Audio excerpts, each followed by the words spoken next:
Lucas 16. Semana passada nós pregamos nessa parábola e hoje nós vamos mais uma vez meditar nesse texto. Lucas 16, do verso 19 ao verso 31. Diz assim: havia certo homem rico que se vestia de púrpura e de linho finíssimo, e que todos os dias se regalava esplendidamente. Havia também certo mendigo chamado Lázaro, coberto de chagas, que jazia à porta daquele. Desejava alimentar-se das migalhas que caíam da mesa do rico, e até os cães vinham lamber-lhe as úlceras. Aconteceu morrer o mendigo e ser levado pelos anjos para o seio de Abraão. Morreu também o rico e foi sepultado. No inferno, estando em tormentos, levantou os olhos e viu ao longe a Abraão e Lázaro no seu seio. Então, clamando, disse: Pai Abraão, tem misericórdia de mim. Manda Lázaro que molhe em água a ponta do dedo e me refresque a língua, porque estou atormentado nesta chama. Diz, porém, Abraão: Filho, lembra-te de que recebeste os teus bens em tua vida. Lázaro igualmente, os males. Agora, porém, aqui ele está consolado e tu em tormentos. E além de tudo, está posto um grande abismo entre nós e vós, de sorte que os que querem passar daqui para vós outros não podem, nem os de lá passar para nós. Então replicou: Pai, eu te imploro que o mandes à minha casa paterna, porque tenho 5 irmãos, para que lhes dê testemunho, a fim de não virem também para este lugar de tormento. Respondeu Abraão: Eles têm Moisés e os profetas, ouçam-nos.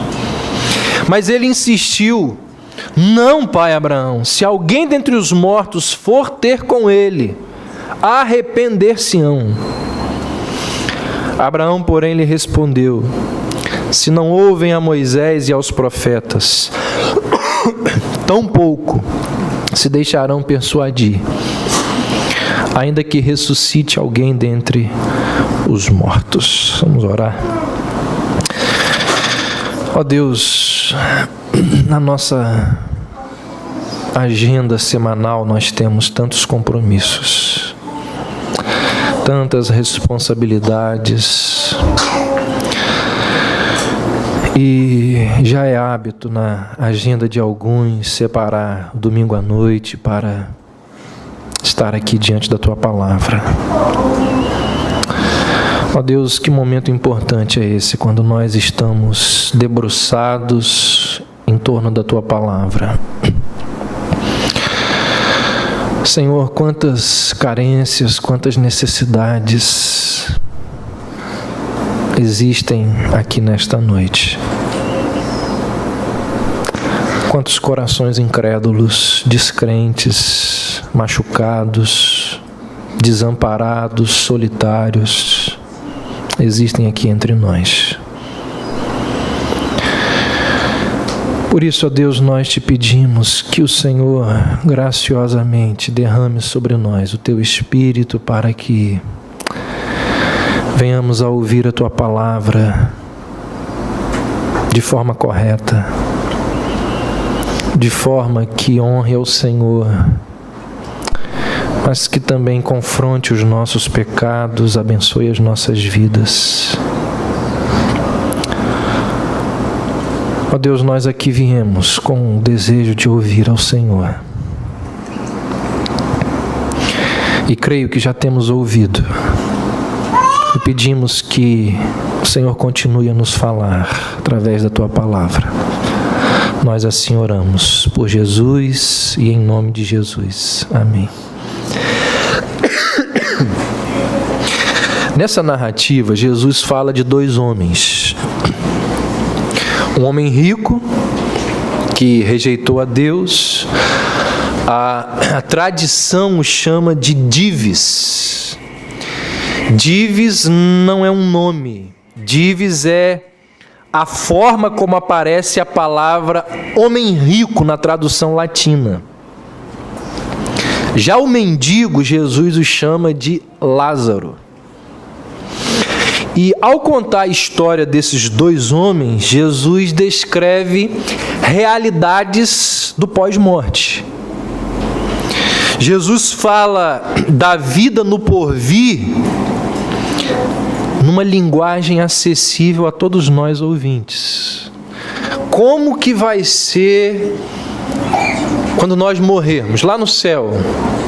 Como que vai ser lá no inferno? Jesus não fala tudo, ele não vai esgotar o assunto, mas ele nos dá algumas dicas, algumas orientações aqui. Ele transmite aqui alguns conceitos importantes. Por exemplo, a gente aprende aqui, por essas palavras de Jesus, que é impossível ou é descartado completamente o aniquilamento da alma e o sono da alma.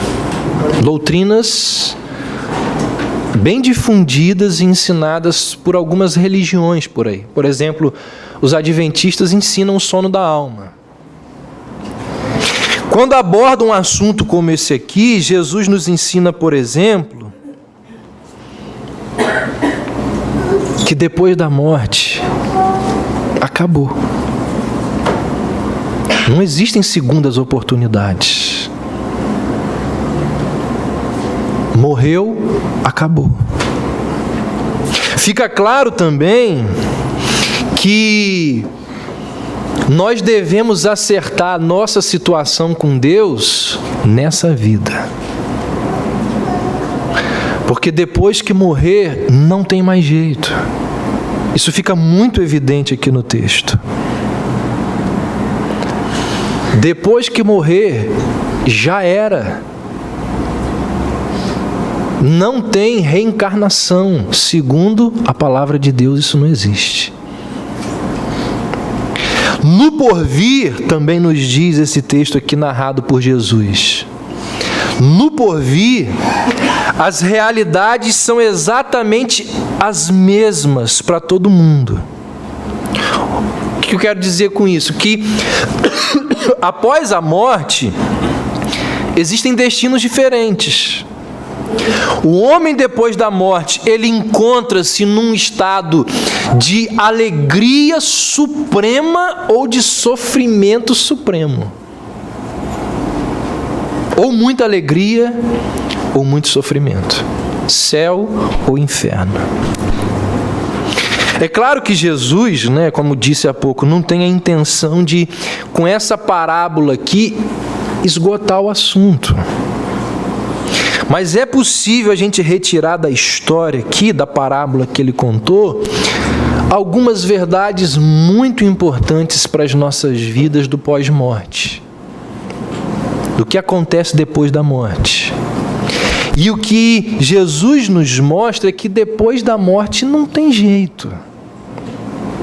Segundo a parábola, os três personagens, Abraão, o homem rico e Lázaro, eles estão em destinos irremediáveis. Não tem como voltar atrás. Não tem como retroceder. Não tem como fazer alguma coisa. Não tem como dar um jeitinho de mudar a situação no pós-morte. Quando alguém morre, diz a Bíblia, fecha-se a cortina da história dessa vida para sempre. Já era. Essa é uma das principais mensagens de Abraão para o homem rico. Ele vira para o homem rico e diz assim: meu filho, é tarde. É muito tarde. Não tem mais jeito. O destino do homem é definido enquanto ele está desse lado da vida. É aqui que se define se nós vamos passar a eternidade lá no céu, num lugar de gozo e alegria, ou no inferno, num lugar de tormento eterno. Então o que a Bíblia está ensinando a mim e a você é que você não deve dar ouvido a qualquer tipo de religião que diz assim: pós-morte há esperança. Segundo a Bíblia, não. Morreu, acabou. Não tem jeito, cessou. É uma mensagem para alguns muito dura, muito difícil de ser assimilada por muita gente. Por quê? Dizer que algo é para sempre é assustador. Quando nós pregamos esse ano aqui sobre o inferno e nós vimos a eternidade do inferno, aquilo é assustador. Refletir, ponderar sobre uma existência em tormentos que não tem fim, isso é assustador. Pensar em algo que envolve sofrimento eterno é assustador. Já nesta vida, nós experimentamos situações, contextos que são irreparáveis. Existem situações que eu vivo, que você vive, que nós seres humanos vivemos, que são irreparáveis. Há uns 3 anos atrás, eu estava em casa, não me lembro bem ao certo, recebo a notícia de que um amigo bateu de carro, amputou o braço. Já era. É uma situação irreparável.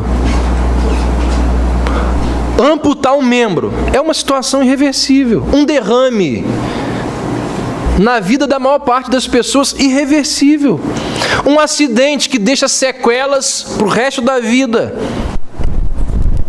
Uma palavra mal proferida que você não devia ter dito, abre uma ferida na outra pessoa que nunca mais tem cura.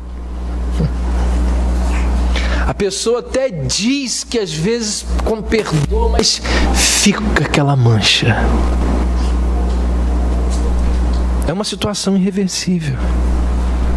Um relacionamento rompido não volta nunca mais. É irreparável aquela situação.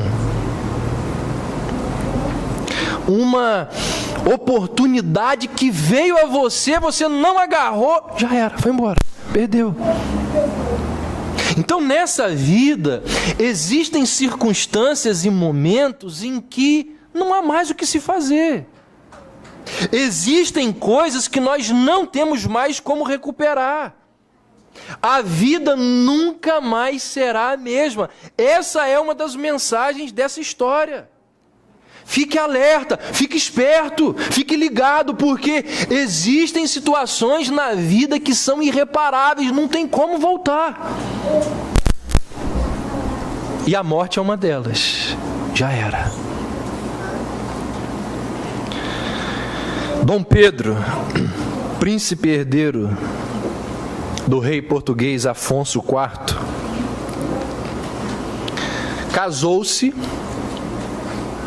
por questões de conveniência política. Isso era muito comum na antiguidade, os reis fazerem alianças políticas com outros reinos através do casamento dos seus filhos. E Dom Pedro, o herdeiro do pai, Afonso IV, por questões de conveniência, ele casa com Dona Constança, fidalga de Castela. E Dona Constança levou todo mundo lá para Portugal. E levou junto dela uma dama de honra. História de rei com dama de honra nunca dá certo. Quem conhece história sabe disso. E leva com ele uma dama de honra, uma bela espanhola de nome Inês. E Dom Pedro casou-se com Dona Constança, mas de olho em Inês. E aí, com a morte da esposa legítima, Dona Constança, em 1345, o herdeiro do reino tornou-se amante de Inês. Reis não casavam com quem não tivesse sangue azul. Por isso que ela se tornou amante dele. E teve com ela 4 filhos. Certo dia, quando ele viajou para fora do país, o pai dele, o rei Afonso IV, influenciado por conselheiros do próprio rei que recriminavam aquele relacionamento do príncipe herdeiro com aquela mulher, diziam que era um relacionamento espúrio, vergonhoso, que o reino todo falava que era uma coisa terrível. Influenciado por esses conselheiros, o rei Afonso vai lá e condena Inês à morte, decapitada, a amada de Dom Pedro, lá em Coimbra, para a fúria do menino, do herdeiro que tinha viajado. Quando ele volta, ele não quer falar com o pai, ele fica anos sem falar com o pai. E só volta a falar com o pai, só há aquela reconciliação por causa das intensas e constantes súplicas da mãe. 2 anos depois da morte de Inês, chegou o momento da vingança. O pai morre, o rei morre, Afonso IV morre. Quem assume o trono? Pedro. E quando ele chega ao poder, primeiro ato dele: traga os conselheiros que influenciaram a mente do meu pai para assassinar a mulher que eu amava e mate todos eles. Não teve piedade de nenhum deles, matou todos. De que forma? Da mesma forma que Inês morreu, decapitados. Segundo ato dele, logo depois, ele promove a reabilitação de Inês. Como assim? Está morta? Estava. Há 2 anos morta. Mas ele foi lá e mandou desenterrar o cadáver da paixão da vida dele e ordenou que o cadáver, ou o resto que sobrou dela, fosse levado lá do cemitério com pompa e ostentação lá para Coimbra, para ela ser coroada. Mesmo depois da morte, aquele esqueleto, aquele negócio foi coroado, recebendo o título de rainha. E os amigos dele disseram: Dom Pedro, isso não tem cabimento, isso não faz sentido. Começaram a falar, tentando demovê-lo da ideia, ao que um amigo virou para ele e disse assim: Dom Pedro, de que adianta fazer isso? Agora Inês é morta. E aí, diante dessa história, o famoso Camões, poeta da época, ele escreve os seguintes versos: passada esta tão próspera vitória, tornado Afonso a lusitana terra, a se lograr da paz com tanta glória, quanta soube ganhar na dura guerra. O caso triste e dino da memória, que do sepulcro os homens desenterra, aconteceu na mísera e mesquinha, que depois de ser morta, foi rainha. Estavas linda, Inês, posta em sossego, de teus anos colhendo doce fruto, naquele engano da alma, doce ledo, que a fortuna não deixa durar muito. Tirar Inês ao mundo determina, por lhe tirar o filho que tem preso, crendo com sangue só da morte indigna, matar o firme amor, o fogo aceso. Queria perdoar-lhe o rei menino, movidos das palavras que o magoam, mas o pertinaz povo e seu destino, que desta sorte o quis, lhe não perdoaram. Tais, conta Inês, os brutos matadores, no colo de alabastro que sustinha as obras com que amor matou amores, aquele que depois fez rainha. Agora Inês é morta.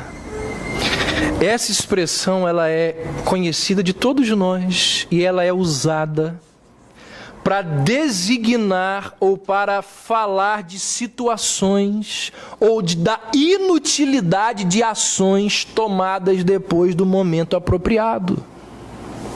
Não tem mais jeito.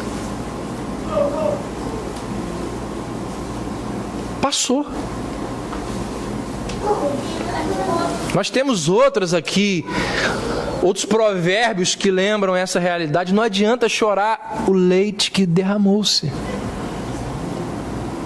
Então, meu amigo, minha amiga, deixa eu te dizer uma coisa. Aliás, o que a Bíblia está dizendo nessa parábola aqui.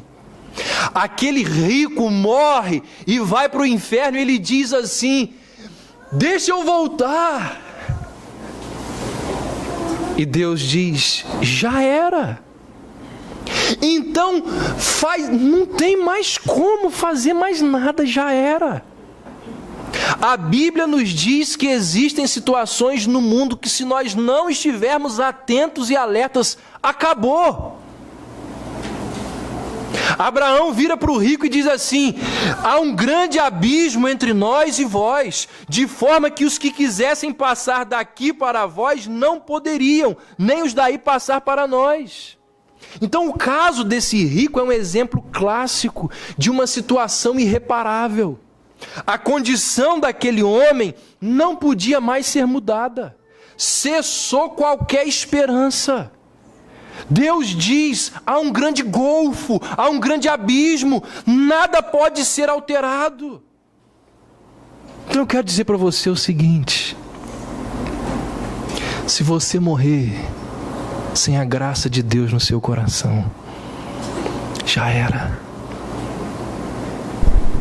Se você morrer sem o entendimento de que Jesus Cristo é o único que pode salvar e redimir a sua vida, não tem mais jeito. É irreparável. O inferno é a verdade conhecida tarde demais. É quando a pessoa se depara, acabou de morrer, segundo a Bíblia, vai imediatamente para o destino, ou para o céu ou para o inferno. E aqueles que vão para o inferno, cai a ficha. Tudo aquilo que eu nunca acreditei é verdade. Tudo aquilo que eu sempre ironizei é verdade. Tudo aquilo que eu ouvi naquela igreja, eu ouvi dos meus familiares, eu ouvi daquela minha tia chata, é verdade. Mas agora já era. O que essa parábola nos ensina é que o inferno é a verdade percebida tarde demais. Quem foi para lá e não deu crédito ao que ouviu em vida, já era. Outra lição que a gente retira dessa parábola aqui é a seguinte: no inferno as coisas só pioram. No inferno as coisas só pioram. Em meio aos seus sofrimentos, o homem rico, ele faz alguns pedidos. Olha o que diz aí o verso 23 e 24. No inferno, estando em tormentos, levantou os olhos e viu ao longe Abraão e Lázaro no seu seio. Então, clamando, disse: Pai Abraão, tem misericórdia de mim. Manda Lázaro que molhe em água a ponta do dedo e me refresque a língua, porque estou atormentado nesta chama. Esse é o primeiro pedido feito por aquele rico. E olha só, não sei se você consegue perceber isso, mas a leitura que eu faço do texto, eu consigo perceber isso. O tom com que ele faz esse pedido, a maneira como ele faz. Ele deixou essa vida, foi para outra realidade, mas ele não mudou nada. Ele não melhorou nada. Quando nós estudamos sobre o inferno aqui, a eternidade do inferno, nós vimos que um dos motivos pelos quais o inferno é eterno, porque quem vai para lá só piora, não melhora nunca. só vai de mal a pior. Esse homem aqui, ele não muda, ele não supera as suas mesquinharias, a sua pobreza de alma, a sua empáfia. Ele vira lá do inferno para Abraão e diz assim: manda Lázaro. Quem é você para mandar alguma coisa, rapaz? Você está no inferno. Você está perdido. Você não pode mandar em mais nada. Mas ele diz: manda Lázaro para que molhe na água a ponta do dedo e me refresque a língua.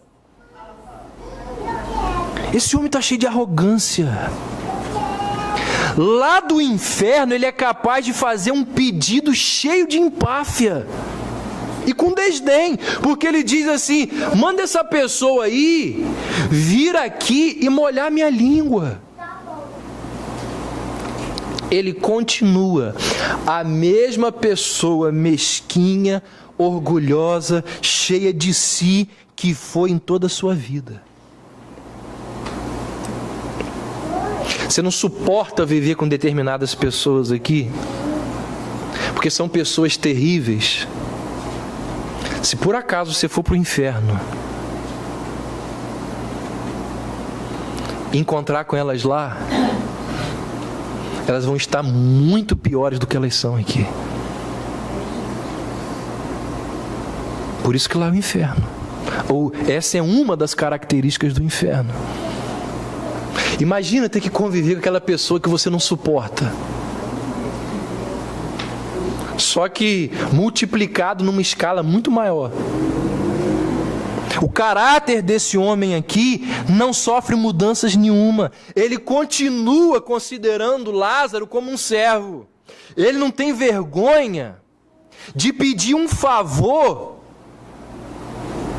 da mesma pessoa que a vida inteira ele desprezou. A vida inteira ele passava por aquele mendigo ali e nunca fez nada por ele. Mas ele vira para o mendigo e pede um favor ao mendigo.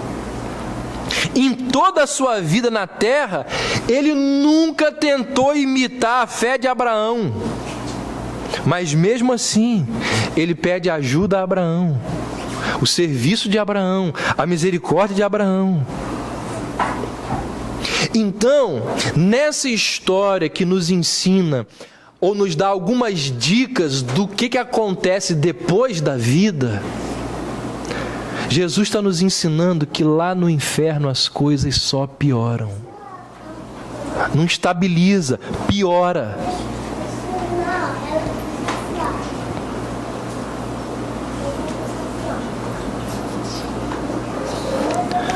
Terceira lição que a gente pode tirar dessa parábola, desse texto, é o seguinte: